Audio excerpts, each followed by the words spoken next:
Good morning my sugar sweaties! Ayan, for today's video, kagagising lang natin. Dahil ngayong araw nga my sugar sweaties, no, sabi ko sa inyo kagabi ay magde-deliver po tayo ng cake na ginagawa natin sa ating live. So, na-share ko na sa inyo my sugar sweaties, no, yung ginagawa nating cake. So, ngayon po ang delivery time natin. Bali, sabi ko kay client na, mami, di-deliver ko po yung cake ng 6 a.m.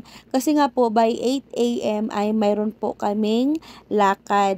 So, sabi ko naman sa kanya na since lunchtime ata gagamitin yung cake. So, sabi ko sa kanya, hindi naman masisira yan, ma'am, kahit bukas pa. Hindi po yan masisira. So, yun.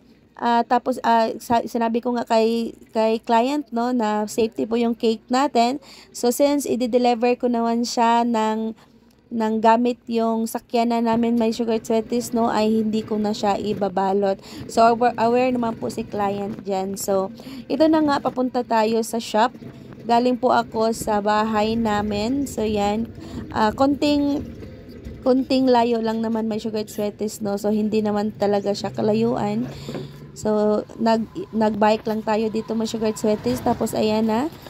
Mga 5 minutes lang yan my sugar sweaties, ay nakarating na tayo dito sa shop. Ayan, so ipapakita ko sa inyo my sugar sweaties yung mga cakes natin. Ayan, bali si husband nga may pala my sugar sweaties, no, ay nagprepare pa po siya ng aming agahan sa bahay. So ako lang po muna yung nauna dito sa shop. So ayan, ipapakita ko sa inyo my sugar sweaties ang ating nagawang cake. So maraming cupcakes yan since mayroon po tayong maraming release na mga cupcakes ngayong araw. Yan.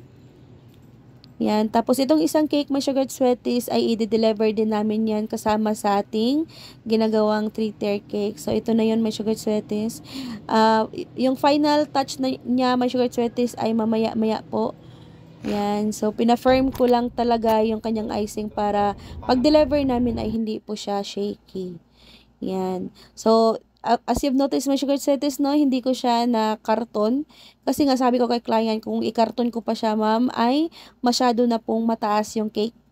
Baka hindi po pagkakasyahin sa aming sakyanan yan, my sugar sweaties, no. Dahil nga, pag ganito talaga na mga cake, my sugar sweaties, ay hindi ko siya nilagay sa likod. Talagang hinahawakan ko yan my sugar sweaties para sure ako sa cake. So ito nga yung dinadaanan namin. Thankful naman ako my sugar sweaties, no, na hindi siya lubak-lubak. Bagong daan to my sugar sweaties, kaso nga lang mayroong pataas tsaka mayroong pababa. At least okay na to my sugar sweaties kaysa naman sira po yung daan or lubak-lubak, no. So gayan. At ito na kami my sugar sweaties, nakarating na kami dito. At nagtanong-tanong lang kung saan po yung bahay. So, hindi na namin na door-to-door nga ma-sugar sweaties dahil hindi pala siya madaanan ng sakyanan po. So, ito na yung pangalawang delivery namin. Yan dito. So, hindi ko na isi-share sa inyo yung video talaga ma-sugar sweaties, no, sa nag-receive ng cake dahil sabi nga niya is nahihiya daw po sila na i-share yung kanilang mga pagmumukha. So, yun lang my sugar sweaties ang ma-share ko sa inyo for today's video. Bye!